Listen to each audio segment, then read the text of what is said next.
السلام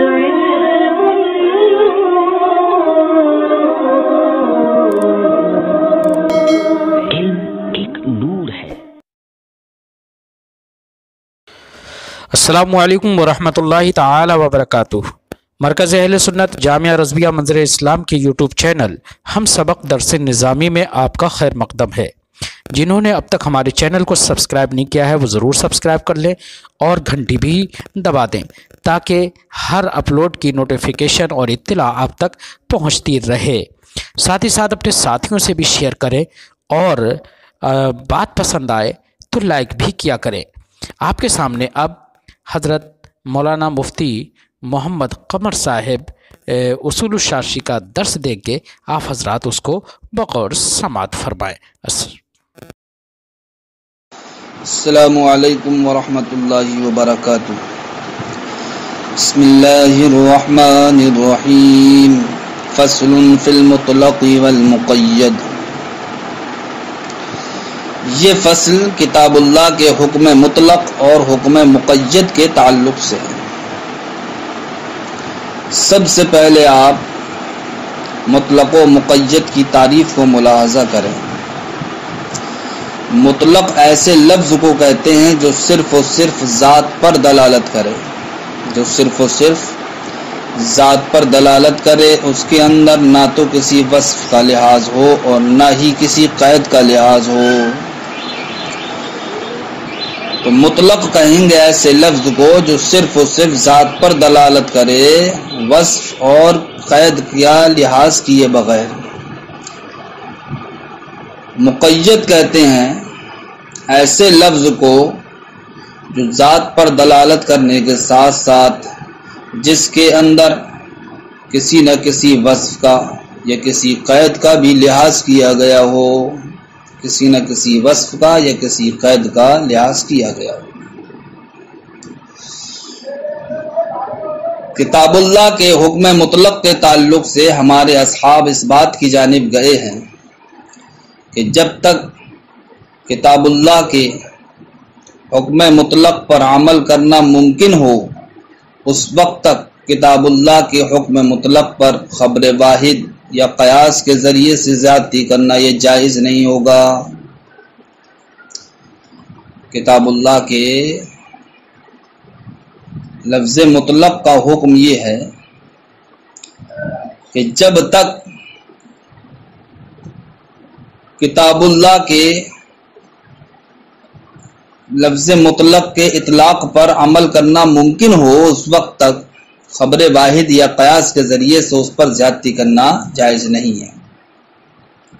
یعنی کہ کتاب اللہ کے حکم مطلق کو جہاں تک مطلق رکھا جا سکتا ہے تو اس وقت تک اس حکم مطلق پر زیادتی کرنا خبر واحد یا قیاس کے ذریعے سے یہ جائز نہیں ہے۔ کیوں جائز نہیں ہے؟ اس لیے جائز نہیں ہے کہ کتاب اللہ کے حکم مطلق پر خبر واحد یا قیاس کے ذریعے سے زیادتی کرنا یہ حکم مطلق کو مقید کرنا ہے، اور چونکہ کتاب اللہ دلیل قطعی ہے اور خبر واحد یا قیاس یہ دلیل ظنی ہے۔ اب اگر خبر واحد یا قیاس کے ذریعے سے حکم مطلق کو مقید کرنا اگر جائز کر دیا جائے تو لازم آئے گا کہ دلیل ظنی کے ذریعے دلیل قطعی کیا ہو جائے، منسوخ ہو جائے، حالانکہ دلیل ظنی میں یہ صلاحیت نہیں ہوتی ہے کہ وہ دلیل قطعی کو منسوخ کر سکے۔ اور دوسری بات یہ ہے کہ اگر ہم خبر واحد یا قیاس کے ذریعے سے کتاب اللہ کے حکم مطلق پر زیادتی کریں گے تو ایسی صورت میں کتاب اللہ کے حکم مطلق کی اطلاقیت ختم ہو جائے گی، اس کا مطلق ہونا جو مطلق ہے ہونا ہے اس کا وہ مطلق ہونا ختم ہو جائے گا۔ بہرحال ہمارے اصحاب اس بات کی جانب گئے ہیں کہ کتاب اللہ کے حکم مطلق پر جب تک عمل کیا جانا ممکن ہو اس وقت تک کتاب اللہ کے حکم مطلق پر خبر واحد یا قیاس کے ذریعے سے زیادتی کرنا یہ جائز نہیں ہے۔ یہ زیادتی کیا کہلائے گی؟ کتاب اللہ کے حکم مطلق کو مقید کرنا کہلائے گا، اور کتاب اللہ کے حکم مطلق کو خبر واحد یا قیاس کے ذریعے سے مقید کرنا یہ جائز نہیں ہے۔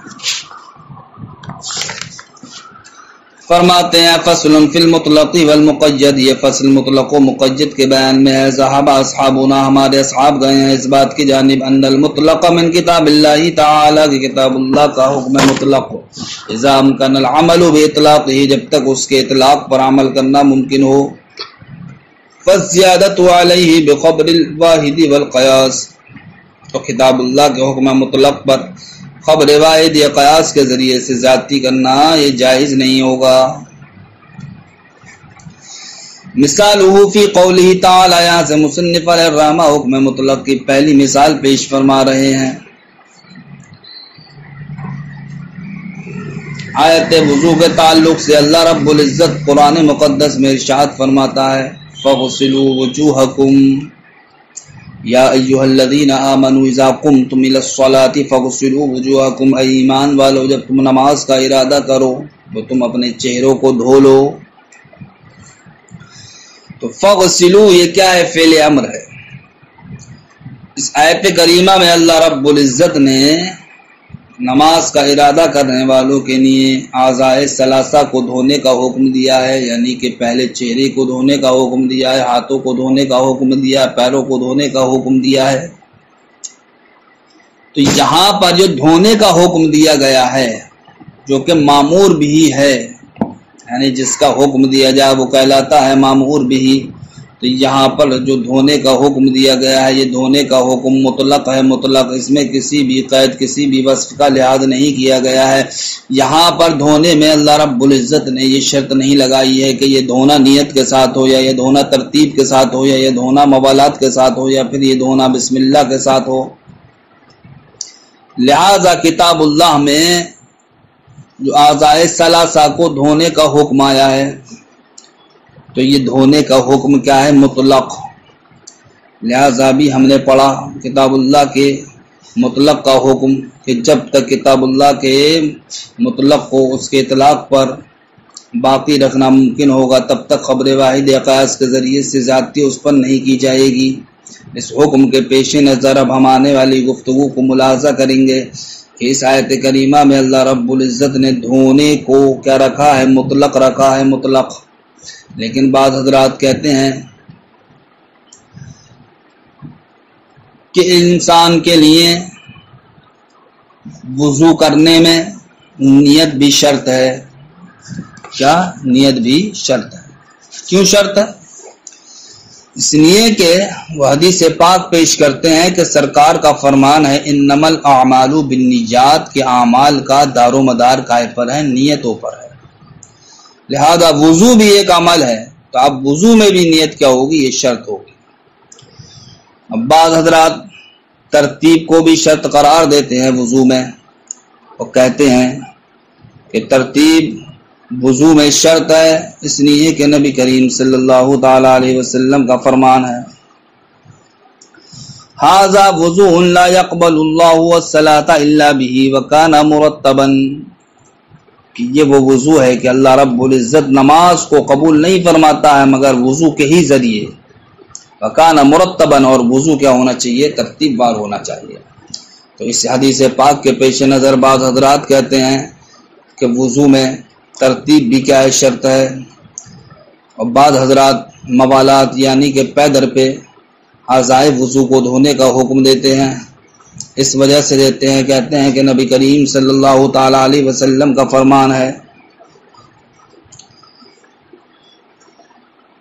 کہ ایک شخص نے کہ سرکار نے ایک انسان کو دیکھا کہ وہ نماز پڑھ رہا ہے اور اس کے قدم میں کوئی حصہ سوکھا باقی رہ گیا تھا، کوئی حصہ قدم میں سوکھا باقی رہ گیا تھا کہ جس کو وہ صحیح سے دھو نہیں پایا تھا۔ تو سرکار نے اس انسان کو جہاں وضو کی اعادے کا حکم دیا وہیں نماز کی اعادے کا بھی حکم دیا۔ تو اس حدیث پاک سے بعض حضرات یہ بات ثابت کرتے ہیں کہ موالات یعنی کہ پیدر پہ دھونا یہ بھی شرط ہے۔ بعض حضرات کہتے ہیں کہ وضو میں بسم اللہ پڑھنا یہ بھی شرط ہے، اس لیے کہ نبی کریم صلی اللہ تعالی علیہ وسلم نے ارشاد فرمایا لا وضوء لمن لم یذکر اسم اللہ علیہ، کہ کوئی وضو نہیں ہے اس انسان کا جس نے بسم اللہ کو نہ پڑھا ہو۔ تو ان احادیث کی بنیاد پر بعض حضرات وضو میں جو دھونے کا حکم دیا گیا ہے تو اس دھونے میں نیت کو بھی شرط قرار دیتے ہیں، ترتیب کو بھی شرط قرار دیتے ہیں، موالات کو بھی شرط قرار دیتے ہیں، تسمیہ یعنی بسم اللہ کو بھی شرط قرار دیتے ہیں۔ ہماری جانب سے جواب یہ ہے کہ اگر ہم شرط قرار دے دیں گے تو ایسی صورت میں کتاب اللہ کا جو حکم مطلق تھا وہ حکم مطلق نہیں رہے گا بلکہ مقید ہو جائے گا، اور کتاب اللہ کے حکم مطلق کو مقید کرنا خبر واحد کے ذریعے، قیاس کے ذریعے یہ جائز نہیں ہے۔ لہذا اب ہم ایسا کریں گے کہ ان احادیث کی بنیاد پر نیت، ترتیب، موالات و تسمیہ میں یہ عمل کریں گے کہ جس سے ان مذکورہ چیزوں پر عمل بھی ہو جائے اور کتاب اللہ کا حکم مطلق بھی نہ بدلے، یعنی کتاب اللہ کے حکم مطلق میں بھی بدلاؤ نہ آئے، اور ان احادیث کی بنیاد پر مذکورہ چیزوں میں یعنی کہ نیت، ترتیب، موالات و تسمیہ ان پر بھی عمل ہو جائے، تو ہم یوں کہیں گے کہ کتاب اللہ کے حکم مطلق کی بنیاد پر مطلقاً دھونا اعضائے ثلاثہ کو یہ فرض قرار دیا جائے، اور نیت، ترتیب، موالات، تسمیہ کو احادیث کی وجہ سے یہ سنت قرار دیا جائے۔ تو دیکھیے ایسی صورت میں نہ تو کتاب اللہ کا حکم بدلے گا اور نہ ہی یہ لازم آئے گا کہ ہم نے احادیث مصطفیٰ کو بے عمل چھوڑ دیا۔ تو اب ہم اس طریقے سے ترتیب دیں گے کہ کتاب اللہ کے ذریعے جو حکم مطلق ثابت ہوا ہے تو حکم کتاب اللہ کی وجہ سے مطلقاً دھونا یہ فرض قرار دیں گے، اور احادیث مصطفیٰ کی وجہ سے نیت، ترتیب، موالات اور تسمیہ کو ہم سنت قرار دیں گے۔ تو احادیث پر بھی عمل ہو جائے گا، کتاب اللہ کے حکم مطلق پر بھی عمل ہو جائے گا۔ فرماتے ہیں مثالہ، کتاب اللہ کے حکم مطلق کی مثال اللہ رب العزت کے فرمان میں فَغْسِلُوا وُجُوهَكُمْ فَالْمَأْمُورُ بِهِ هُوَ الْغَسْلُ۔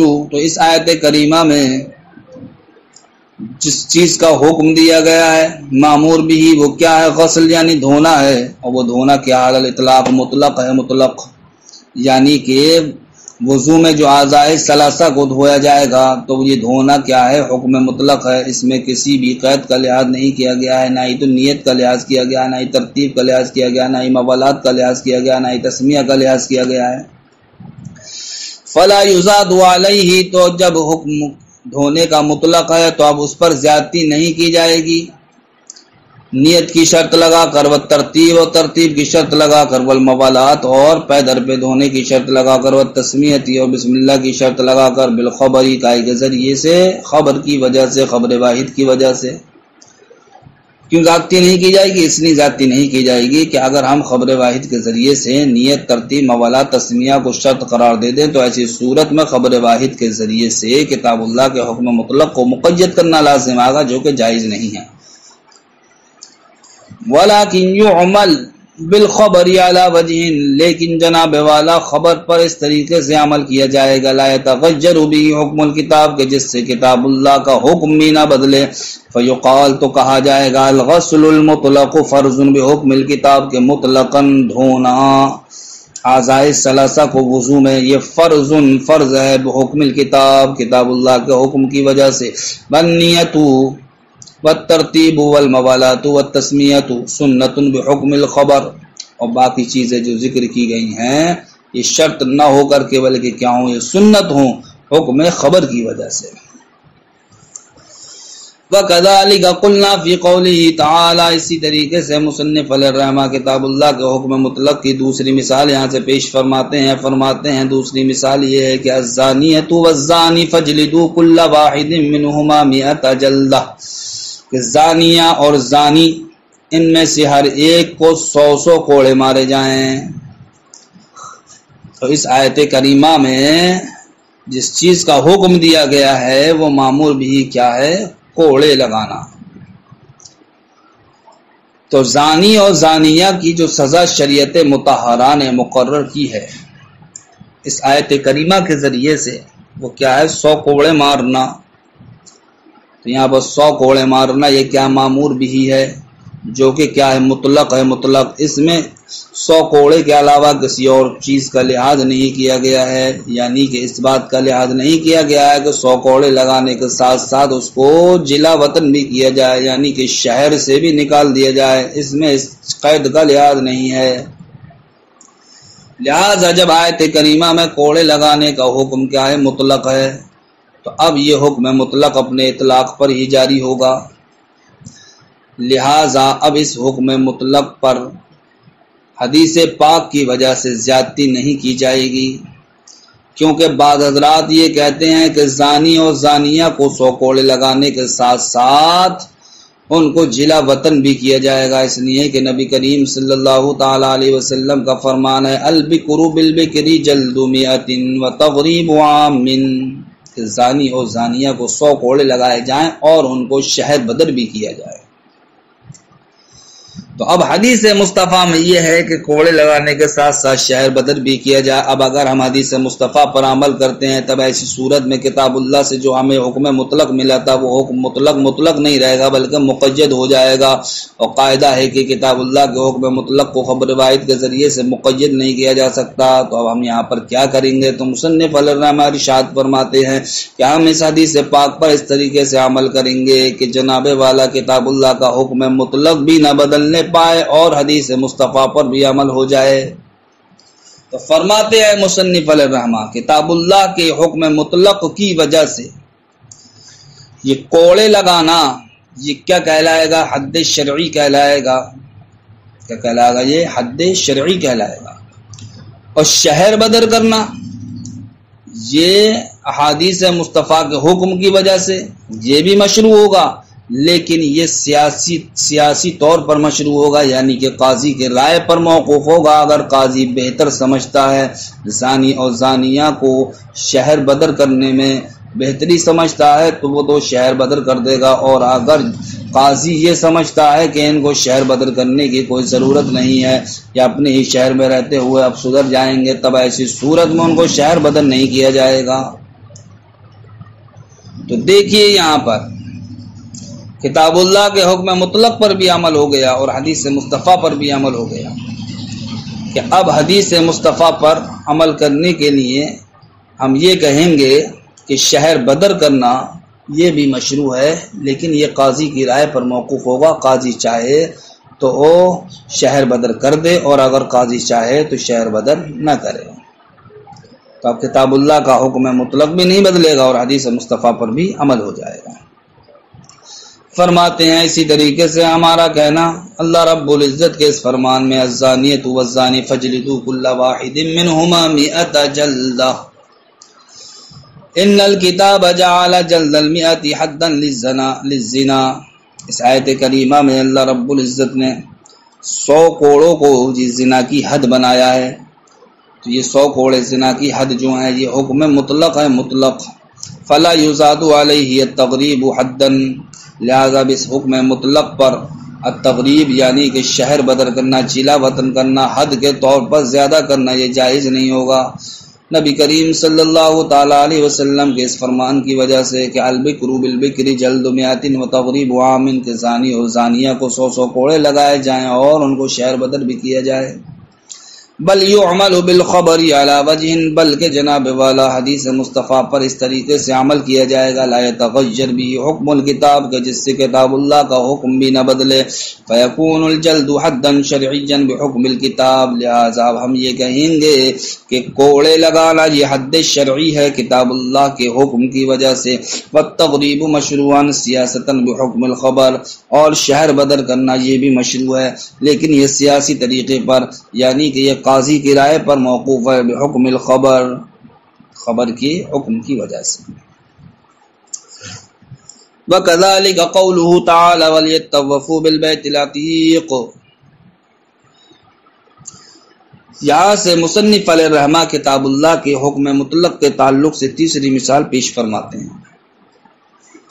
فرماتے ہیں اللہ رب العزت کا فرمان ہے وَلْيَطَّوَّفُوا بِالْبَيْتِ الْعَتِيقِ، اے لوگو پرانے گھر کا طواف کرو. پرانے گھر سے مراد ہے یہاں پر خانہ کعبہ. یعنی کہ خانہ کعبہ کا طواف کرو۔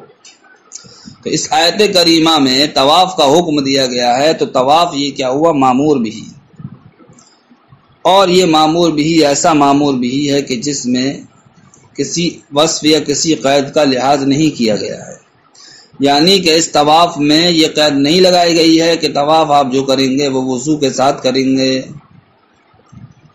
لہذا اس آیت کریمہ میں طواف کا جو حکم دیا گیا ہے وہ حکم کیا ہے؟ مطلق ہے، مطلق، اور مطلق کا حکم یہ ہے کہ مطلق اپنے اطلاق پر جاری ہوتا ہے، اس حکم مطلق پر زیادتی کرنا خبر واحد یا قیاس کے ذریعے سے جائز نہیں ہوتا ہے۔ لہذا بعض حضرات کا یہ کہنا کہ طواف میں وضو شرط ہے، طواف میں وضو شرط ہے، یہ قول درست نہیں ہوگا۔ تو وہ بعض حضرات جو طواف میں وضو کو شرط قرار دیتے ہیں وہ دلیل میں خبر واحد کو پیش کرتے ہیں کہ نبی کریم صلی اللہ تعالی علیہ وسلم کا فرمان ہے الطواف بالبیت صلاۃ، خانہ کعبہ کا طواف کرنا یہ کیا ہے؟ گویا کہ نماز ہے۔ تو وہ بعض حضرات کہتے ہیں کہ جس طریقے سے نماز بلا وضو درست نہیں، نماز کے لیے وضو کیا ہے؟ شرط ہے، اسی طریقے سے خانہ کعبہ کا طواف، کہ خانہ کعبہ کا طواف میں بھی وضو شرط ہے۔ ہماری جانب سے جواب یہ ہے کہ اگر ہم وضو کو شرط قرار دے دیں تو ایسی صورت میں کتاب اللہ کا حکم میں مطلق نہیں رہے گا بلکہ مقید ہو جائے گا۔ تو اب ہم کیا کریں گے؟ اب ہم حدیث مصطفیٰ پر اس طریقے سے عمل کریں گے کہ جس سے کتاب اللہ کا حکم بھی نہ بدلے اور حدیث مصطفیٰ پر بھی عمل ہو جائے۔ تو ہم کہیں گے کہ مطلقاً خانہ کعبہ کا طواف کرنا یہ فرض ہے کتاب اللہ کے حکم کی وجہ سے، اور وضو خانہ کعبہ کے طواف کرنے میں یہ واجب ہے خبر کے حکم کی وجہ سے۔ تو مطلقاً طواف خانہ کعبہ کا طواف کرنا یہ کیا ہے؟ گویا کہ نماز ہے۔ تو وہ بعض حضرات کہتے ہیں کہ جس طریقے سے نماز بلا وضو درست نہیں، نماز کے لیے وضو کیا ہے؟ شرط ہے، اسی طریقے سے خانہ کعبہ کا طواف، کہ خانہ کعبہ کا طواف میں بھی وضو شرط ہے۔ ہماری جانب سے جواب یہ ہے کہ اگر ہم وضو کو شرط قرار دے دیں تو ایسی صورت میں کتاب اللہ کا حکم میں مطلق نہیں رہے گا بلکہ مقید ہو جائے گا۔ تو اب ہم کیا کریں گے؟ اب ہم حدیث مصطفیٰ پر اس طریقے سے عمل کریں گے کہ جس سے کتاب اللہ کا حکم بھی نہ بدلے اور حدیث مصطفیٰ پر بھی عمل ہو جائے۔ تو ہم کہیں گے کہ مطلقاً خانہ کعبہ کا طواف کرنا یہ فرض ہے کتاب اللہ کے حکم کی وجہ سے، اور وضو خانہ کعبہ کے طواف کرنے میں یہ واجب ہے خبر کے حکم کی وجہ سے۔ تو مطلقاً طواف کرنا بغیر کسی قید کے، بغیر کسی وصف کے، یہ حکم ہے کتاب اللہ کی وجہ سے کیا ہوگا؟ یہ فرض ہوگا، اور اس طواف میں وضو کیا ہوگا؟ یہ واجب ہوگا۔ کس کی وجہ سے؟ خبر واحد کے حکم کی وجہ سے۔ لہذا اب اگر کسی انسان نے بغیر وضو کے طواف کر لیا تو واجب کو ترک کرنے کی وجہ سے اب اس پر دم واجب ہوگا، اس لیے کہ جب کسی انسان سے طواف کے دوران کوئی واجب ترک ہو جاتا ہے تو اس واجب کی بھرپائی دم کے ذریعے سے کی جاتی ہے۔ لہذا اب اگر کسی انسان نے بغیر وضو کے طواف کیا تو یہ واجب کو ترک کرنا ہوا، تو اب واجب کی بھرپائی کے لیے جناب والا اس سے کیا لیا جائے گا؟ دم لیا جائے گا، یعنی کہ قربانی اس پر کرنا واجب ہوگی۔ لہذا آیت کریمہ کی وجہ سے مطلقاً طواف کرنا بغیر کسی شرط کے، بغیر کسی قید یا وصف کے لحاظ کیے ہوئے یہ فرض ہوگا، اور طواف میں وضو یہ کیا ہوگا؟ یہ واجب ہوگا خبر واحد کے حکم کی وجہ سے۔ فرماتے ہیں اسی طریقے سے اللہ رب العزت کا فرمان وَلْيَطَّوَّفُوا بِالْبَيْتِ الْعَتِيقِ، خانہ کعبہ کا طواف کرو، یہ مطلق ہے فی مسمى طواف، طواف کے مفہوم میں، فی مسمى طواف بالبیت، خانہ کعبہ کے طواف کے مفہوم میں یہ آیت کریمہ کیا ہے؟ مطلق ہے۔ فلا یزاد علیہ شرط الوضوء بالخبر، جب یہ مطلق ہے تو اب اس پر وضو کی شرط کو زیادہ نہیں کیا جائے گا خبر واحد کی وجہ سے۔ بل یعمل به علی وجہ، بلکہ خبر واحد پر اس طریقے سے عمل کیا جائے گا، لا یتغیر بھی حکم الکتاب کے، جس سے کتاب اللہ کا حکم بھی نہ بدلے، بأن یکون مطلق الطواف فرضا بحکم الکتاب، بہین طور ہم کہیں گے کہ مطلقاً طواف یہ فرض ہے کتاب اللہ کے حکم کی وجہ سے، والوضوء واجبا بحکم الخبر، اور وضو کیا ہے طواف میں واجب ہے خبر واحد کے حکم کی وجہ سے، فیجبر النقصان اللازم بترک الوضوء الواجب بالدم، لہذا اگر کسی انسان نے بغیر وضو کے طواف کر لیا تو فیجبر النقصان، تو اب نقصان کی بھرپائی کی جائے گی، اللازم جو لازم آیا ہے، بترک الوضوء اس وضو کو چھوڑنے سے، الواجب جو کہ کیا واجب ہے، کیسے بھرپائی کی جائے گی، بالدم، دم کے ذریعے یعنی کہ قربانی کے ذریعے سے۔ چوتھی مثال مصنف علیہ الرحمہ حکم مطلق کی پیش فرماتے ہیں، اللہ رب العزت کا فرمان ہے وَارْكَعُوا مَعَ الرَّاكِعِينَ، رکوع کرنے والوں کے ساتھ رکوع کرو۔ تو اس آیت کریمہ میں جو رکوع کرنے کا حکم دیا گیا ہے، یہ حکم بھی کیا ہے، مطلق ہے، مطلق، اور آپ نے جانا مطلق کا حکم یہ ہے کہ اس پر خبر واحد یا قیاس کے ذریعے سے زیادتی کرنا جائز نہیں۔ لہذا اب بعض حضرات کا یہ کہنا کہ رکوع میں تعدیل ارکان کیا ہے، یہ شرط ہے، اس لیے کہ حدیث مصطفیٰ ہے صلی اللہ تعالی علیہ وسلم کہ ایک شخص مسجد میں آئے اور انہوں نے جلدی جلدی نماز کی پڑھی اور پھر سرکار کی بارگاہ میں حاضر ہو کر کے سلام پیش کیا، سرکار نے سلام کا جواب دیا، لیکن سرکار نے ارشاد فرمایا ارجعی فصلی فإنک لم تصلی، تم واپس جاؤ اور نماز پڑھو، اس لیے کہ تم نے نماز نہیں پڑھی ہے۔ وہ شخص دوبارہ نماز پڑھنے کے لیے گیا، پھر نماز پڑھ کر کے سرکار کی بارگاہ میں حاضر ہوا، پھر سرکار کو سلام کیا، سرکار نے سلام کا جواب دیا، پھر سرکار نے یہی جملہ ارشاد فرمایا ارجعی فصلی فإنک لم تصلی، تم واپس ہو جاؤ اور نماز ادا کرو، اس لیے کہ تم نے نماز ادا نہیں کری ہے۔ پھر وہ تبارہ نماز ادا کر کے سرکار کی بارگاہ میں حاضر ہوا، سلام کیا، سرکار نے سلام کا جواب دیا، پھر سرکار نے یہی ارشاد فرمایا، تو اس شخص نے عرض کیا یا رسول اللہ تو نماز کس طریقے سے ادا کی جاتی ہے؟ تو نبی کریم صلی اللہ تعالی علیہ وسلم نے ارشاد فرمایا کہ نماز جب پڑھو تو اس کے ہر رکن کو اطمینان و سکون کے ساتھ ادا کرو۔ تو بعض حضرات اس حدیث پاک کی وجہ سے نماز میں یا رکوع میں تعدیل ارکان کو شرط قرار دیتے ہیں، رکوع میں تعدیل ارکان کو شرط قرار دیتے ہیں کہ کہتے ہیں کہ اگر بغیر تعدیل ارکان کے کسی نے رکوع ادا کیا تو اس کی نماز نہیں ہوگی۔ ہم کہتے ہیں کہ اگر خبر واحد کی وجہ سے تعدیل ارکان کو شرط قرار دے دیا جائے تو ایسی صورت میں کتاب اللہ کا حکم مطلق یہ مطلق نہیں رہے گا، بلکہ یہ کیا ہو جائے گا، مقید ہو جائے گا۔ تو اب ہم کیا کریں گے؟ تو اب مصنف علیہ الرحمہ نے بیان فرمایا کہ ہم خبر واحد پر اس طریقے سے عمل کریں گے کہ جس کی بنیاد پر کتاب اللہ کا حکم مطلق بھی نہ بدلے اور حدیث مصطفیٰ پر بھی عمل ہو جائے۔ وہ صورت یہ ہے کہ ہم کہیں گے کہ مطلقاً رکوع یہ کیا ہے، فرض ہے کتاب اللہ کے حکم کی وجہ سے، اور تعدیل ارکان یہ کیا ہے، یہ واجب ہے خبر واحد کے حکم کی وجہ سے۔ تعدیل ارکان کو ہم واجب قرار دے دیں گے کائی کی وجہ سے، خبر واحد کے حکم کی وجہ سے، اور مطلقاً رکوع کو جس میں کسی قید کا لحاظ نہ ہو، نہ وصف کا لحاظ ہو، اس کو ہم فرض قرار دیں گے کتاب اللہ کے حکم مطلق کی وجہ سے۔